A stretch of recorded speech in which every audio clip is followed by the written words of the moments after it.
Hola, ¿cómo estás? Estoy muy feliz y agradecida de estar otra vez aquí con tu compañía.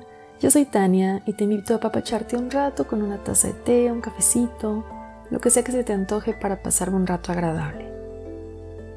Hoy me doy cuenta de que estoy todavía muy pendiente de lo que la vida quiere de mí y me falta valor para externar lo que yo quiero de la vida.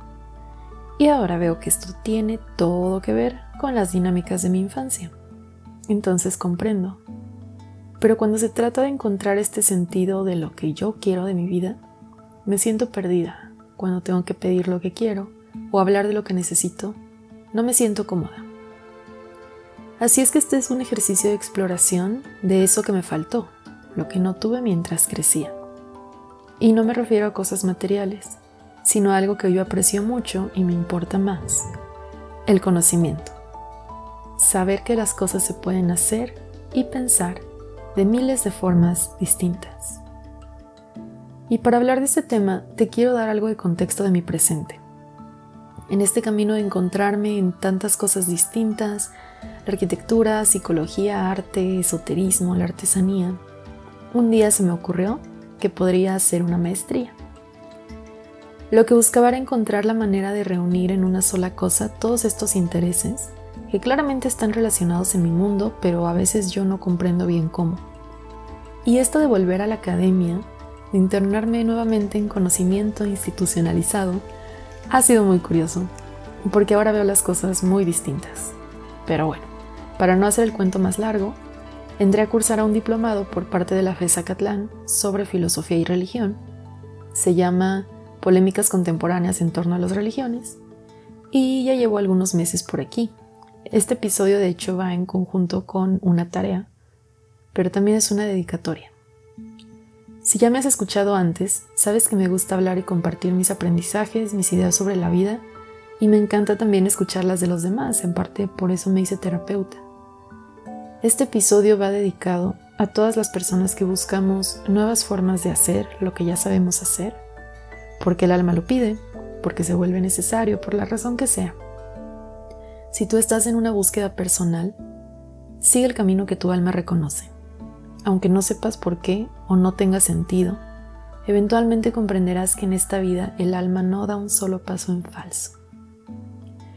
Y ahora sí, porque me tardé mucho con este episodio, la semana pasada no subí nada. Es que esto es un reto para mí porque esta información o el conocimiento que hoy quiero compartir suele estar muy rebuscado. O al menos así lo percibo yo. Me ha tocado leer textos, libros complicados, aprender a interpretarlos y batallar con traducciones, y luego acomodarlos a mi experiencia y tratar de explicármelos con otras palabras. Entonces, hoy quiero ponerlo aquí de la forma más sencilla posible, y esto, según yo, pasa contando una historia. Así es que esta es la historia de cómo llegué aquí. Encontré el diplomado por casualidad. Le conté a una tía mía la idea de la maestría y mi tía es una gran mentora para mí. Ella me contactó con un amigo y él me invitó al diplomado. Gracias a eso, estoy observando ideas nuevas, he encontrado sentidos diferentes a lo que ya venía aprendiendo y trabajando. Pero también es muy confrontativo. A veces me lleva a ver recuerdos que ya creía olvidados, donde o no actué con mis valores del presente, o son incómodos de alguna manera. Otras me muestra cosas que me parecen muy extrañas. Otras me maravilla cuando escucho distintas opiniones sobre la vida, es que eso me encanta. Pero hubo una época de mi vida donde yo no tenía permitido nada de esto. Cualquier idea nueva, cualquier disrupción a la norma, me ponía en una posición de peligro, de regaño y de castigo. Castigo por parte de un Dios que me observaba todo el tiempo y juzgaba mis acciones. Un Dios que me miraba con ira, listo para destruirme como una vez hizo con toda la humanidad. El Dios de mi infancia siempre estuvo listo en las amenazas de mi mamá y mi abuelita para castigarme cuando me portaba mal. Y sinceramente le agarré mucho coraje. Me pareció muy injusto, inmerecido. ¿Por qué tanto castigo? Así fue como aproximadamente a mis 8 años de edad me volví atea, según yo. Me convencí de que Dios era solo una creencia de las personas a mi alrededor, de que no existía y no podía castigarme. En realidad, durante todos esos años nunca lo hizo, pero mi miedo a Dios se acabó ahí. Solo que, evidentemente, en este contexto, no le conté a nadie sobre mi recién adquirido ateísmo. Pero bueno, durante los siguientes años me la pasé buscando otro Dios. Yo no lo sabía así en ese momento, pero leía, buscaba diferentes religiones, sus creencias, sus ideas, y siempre llegué con esto en mente. Son creencias, no es una verdad absoluta. Pero si me encuentro la verdad absoluta, pues qué mejor. Así que busqué y busqué. Jamás adopté otra religión distinta a la de la familia en la que nací. Lo intenté más con unas que con otras, pero al final siempre me quedaba esta sensación de falsedad, de que me hablaban de personas que no tenían la certeza absoluta de lo que estaban diciendo, o personas cuya certeza absoluta en lo que decían iba en contra de las creencias que formaron mi mundo, así que yo no podía aceptarlas como verdad. Entonces, me vi perdida en el abismo, entre las sombras y los reflejos brillantes de espejos que me decían: ven, nosotros somos los que sabemos, nosotros somos los buenos, nosotros tenemos la verdad. Patrañas, puras patrañas para la mente adolescente de una mujer conflictuada. Y así, solo así, sintiéndome más perdida, más sola y más abandonada que nunca, me decidí por fin a buscar mi propia verdad. No a que alguna institución me dijera cuál era la verdad, sino a ver qué encontraba yo por ahí en el mundo. Y bueno, no voy a mentir, no fue agradable, fueron muchos años de oscuridad para mí, de frustración, porque sentía que nunca iba a llegar a eso, que eventualmente iba a tener que conformarme con lo que alguien más decía y buscar pruebas de que en efecto hubiera una verdad absoluta, porque la verdad tenía que ser tangible, racional. Y si yo hubiera escuchado esto que te quiero contar antes, creo que la vida hubiera sido distinta y la vela que ahora alumbra mi camino se habría encendido mucho antes. Por eso quiero contarlo, porque sé que hay momentos en medio de la sombra donde se pierde la luz y el sentido de la vida, pero ahora también sé que hay una luz dispuesta a encenderse dentro de cada quien, y esta luz es la del entendimiento.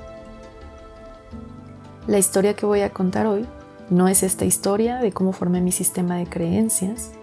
Esta historia es interminable y sigo preguntándome y respondiéndome cosas. La historia que te quiero contar es la misma que conocí cuando yo era niña, sobre Dios y la creación del mundo, pero más bien las anotaciones y versiones distintas sobre esta historia, cosas que no aprendí, que generalmente no aprendes, la mayoría de ellas provenientes del judaísmo, bueno, de la pequeña parte del judaísmo que yo conozco. Y es que resulta que en el mundo antiguo, donde se nombraban lugares como Babilonia, Persia y Egipto, hubo una serie de sucesos que por alguna razón quedaron registrados y formaron un sistema de creencias que llegó hasta nuestros días. La idea de que existe un solo Dios, o una singularidad, la unidad fundamental de todo lo que hay, el Big Bang, esta idea de que el universo comenzó con una sola cosa. En las religiones antiguas de Oriente, África o incluso América, en el inicio no hay nada y luego, como por arte de magia, aparecen 2 o 3 o 4 elementos o se dividen y eventualmente hay más, lo que les llaman religiones politeístas, pero para los judíos no, al parecer. Para ellos solo existía un solo Dios desde el inicio. Y quiero hacer la anotación aquí de que hablo del judaísmo porque es la primera religión que se forma con esta idea. Luego el islam y el cristianismo aparecen, pero esas tres comenzaron con este protojudaísmo, vamos a decirle, cuando un personaje que conocemos como Abraham recibió un mensaje de su Dios, que le dijo que se fuera con toda su familia hacia el desierto, la tierra donde no había nada, pero Dios proveería todo. Y Abraham se fue siguiendo este presentimiento de que eso tenía que hacer, ese era su camino. Antes la comunidad era la familia o grupos de familias todos se conocían y la mayoría estaban emparentados o por sangre o por matrimonio o por las dos cosas. Entonces Abraham se llevó a su tribu, su familia, hacia el Valle de las Lágrimas. Salieron de la tierra más rica que existía, Babilonia, hacia el desierto, siguiendo la palabra de su Dios y su propio anhelo de libertad. Así fueron viajando y eventualmente llegaron a lo que conocemos como Jerusalén, más o menos, algún lugar cercano por ahí. Ahí ya existía la escritura, así que la tribu de Abraham pensó que era una buena idea escribir sus historias, registrar este pensamiento que los llevó a tomar esa decisión tan ilógica, tan irracional, que haría que el pueblo judío pasara hambre y penurias varias a lo largo de los siglos. Pero cuando esto se escribió, la gente de allá no hablaba español. La Biblia original está escrita en hebreo y arameo. Y estas lenguas tienen una particularidad, y es que siguen una lógica abstracta. El español también tiene lo suyo. Cuando decimos ahorita o frases como al mejor cazador se le va la liebre, hay expresiones que tienen más de un significado, y eso enriquece nuestro lenguaje y le da una profundidad muy bella. Pues en el hebreo esto pasa con cada letra. Cada letra tiene varios significados, varias formas de pronunciarse, interpretarse, incluso cada letra tiene un valor numérico. Para la mente abstracta esto es una chulada porque alcanza una profundidad que en otros lenguajes no conocemos, pero para la mente racional puede ser un dolor de cabeza. Porque imagínate, cada palabra tiene más de una interpretación, y no solo depende del contexto, depende del lector, el tiempo, en fin, que es una revoltura total. Por eso mucha información de estos textos antiguos se pierde en las traducciones. ¿Cómo traduces una palabra que tiene 5 significados distintos y que 3 de ellos pueden encajar de forma coherente en una oración? Para mí esta cuestión ya es bastante profunda porque yo siento que la vida es así también. Y creo que lo he mencionado antes en otros episodios. ¿Cómo procesas una experiencia que es buena y mala a la vez? ¿Cómo explicas racionalmente que algo te hace sentir frustración, alegría, dolor y plenitud al mismo tiempo? Encontré una frase que me parece que lo resume a la perfección. Está en una lectura que se llama La práctica interpretativa del Talmud y la dice un autor llamado Tosefta, espero estarlo pronunciando bien. La frase es: Constrúyete un corazón de muchas habitaciones, para que tu corazón pueda contener una diversidad de opiniones disímiles. Esta frase me llegó directo al alma, porque tú no lo sabes, pero desde chica comencé a estudiar la Biblia.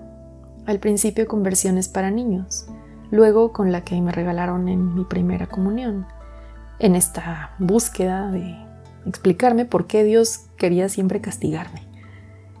Y bueno, ya después, de mi ateísmo temporal, descubrí otros textos sagrados que leer y estudiar, pero siempre tuve a alguien que me hizo el favor de reprenderme, de decirme que no podía interpretar lo que yo quería, que la verdad era lo que decía el padre en la iglesia, que estaba cometiendo una herejía a los 11 años.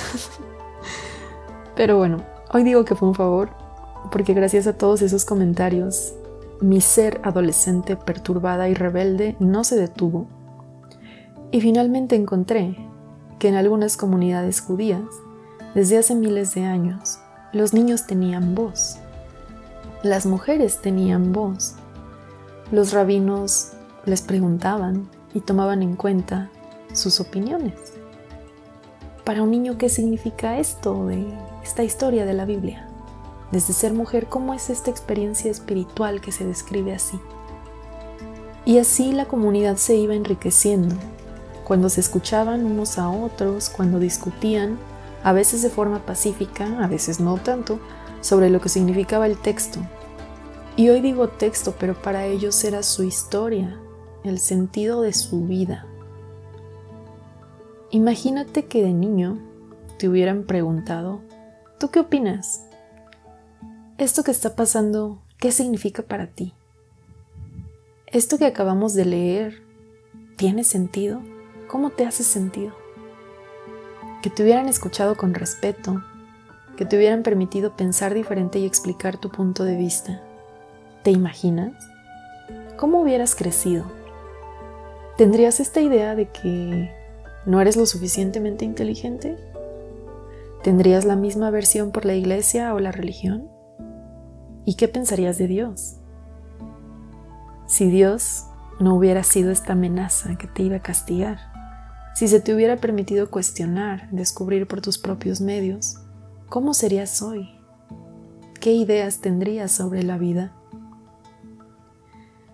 Esto de verdad fue muy impactante para mí. Ojalá tú puedas permitirte un día responder todas estas preguntas y mirar a la Biblia con otros ojos. Y la Biblia, porque es el ejemplo más claro que se me ocurre de textos espirituales o que hablan de estas cuestiones del alma humana y nuestra historia, pero creo que aplica para cualquier manifiesto ideológico o hasta cualquier escrito de realidad o ficción. Y bueno, ya te conté un poco del comienzo, del contexto de este libro, pero hay un poco más. Me gustaría regresar a la historia. En el libro del Génesis, el primer libro, el de la creación, existen versiones distintas sobre cómo se dio esta. Prueba definitiva de que para este grupo de personas se admitían diferentes versiones e interpretaciones de la misma historia. Y antes de que esta historia quedara escrita, de alguna forma tenían que recordarla para poder pasarla de generación en generación. Y sabemos que en el mundo antiguo esto se hacía con canciones. Imagina una historia que no se cuenta, sino que se canta. Imagina que salen los hombres del mundo y van caminando al desierto, observando las aves, la luna y al viento. ¿Cómo no desear libertad? Y la historia siguió, como tal vez sabes. Necesitaban comida, así que trabajaron de esclavos en Egipto y otros lugares, hasta que Moisés los liberó, atravesando el Mar Rojo. Luego subió al Sinaí y recibió la ley, los 10 mandamientos para ordenar a un pueblo recién liberado, que no tenía otra cosa a la que agarrarse más que su fe y esas tablillas con las reglas de la comunidad. Después pasó mucho tiempo, y un día nació un niño, Yeshua, Jesús, que una vez más vino a liberar al pueblo, pues su comunidad había sido contaminada con creencias ajenas, como pasa en todos los pueblos que terminan siendo ruta de paso comercial. Esa sociedad que se liberó unida antaño estaba rota. Jesús fue un símbolo, un recuerdo de lo que un día fueron los patriarcas, Abraham, Noé, Moisés. Pero había un debate presente en esta sociedad. Ya tenían las escrituras, ya tenían su historia registrada. Ahora que ya no la cantaban, ahora que ya no se pasaba de boca en boca, ¿cómo deben leerse las escrituras? ¿De forma literal o de manera simbólica? Sucede que si se interpretan, cada ser humano de este planeta podría tener una interpretación distinta. Entonces, ¿cuál sería la verdad? Como si la verdad se disolviera y pudiera perderse en ese mar de mentes e ideas distintas. Y sí, eso puede pasar. De hecho, pasó. Este debate fue ocasionando tantas cosas. Algunos grupos de judíos que interpretaban el texto de una forma fueron transformando sus creencias y eventualmente formaron lo que hoy conocemos como Islam, tomando también elementos de otras culturas, de distintas zonas geográficas en donde se encontraban. Y lo mismo pasó con el cristianismo. Hubo influencia del mundo griego y romano, y por eso celebramos Navidad el 25 de diciembre, en la Saturnalia romana, y los judíos celebran en otra fecha y los musulmanes en otra. Pero algo sucede cuando comenzamos a recordar que nuestra mente no solo tiene una parte racional, sino una irracional también. Algunos les llaman el cerebro lógico y el cerebro creativo. Estamos hechos a profundidad. Y si solo contemplamos la mente racional, hay tantas cosas que no tienen lógica en esta vida. Esas cosas no hay que desecharlas. Para eso está la mente irracional. Hay que verlas desde ahí. Esta parte de nosotros que crea, imagina escenarios y tantas veces nos aleja del presente. Hay una función para esa parte irracional. Nada en el alma está puesto al azar. Y en la psique, que tiene esta parte racional e irracional, la verdad se encuentra, digamos, dividida. Porque la parte racional siempre quiere dividir, siempre quiere clasificar, ordenar, acomodar nuestro mundo para que tenga lógica. Y luego la parte irracional siempre quiere unificar, siempre quiere que todo tenga un sentido pero en conjunto. Y yo siento que la verdad también pasa por este proceso. Primero necesitamos cuestionarla, dividir nuestra mente, separarnos, investigar, observar cosas nuevas, nuevas formas de pensar. Y luego unificarlo, regresar hacia nosotros, regresar al origen y entonces formarnos esta idea, porque la verdad siempre está flotando por ahí, lista para ser reconocida. Y quien se encarga de reconocerla no siempre es nuestra parte racional. De hecho, suele ser la irracional. Y bueno, hasta aquí me despido. Ojalá hayas disfrutado esta información y te agradezco como siempre acompañarme por acá. Te deseo que puedas construir un corazón de muchas habitaciones para que así pueda contener una diversidad de opciones disímiles, opiniones disímiles. Te mando un abrazo grande y nos vemos a la que sigue. Bye.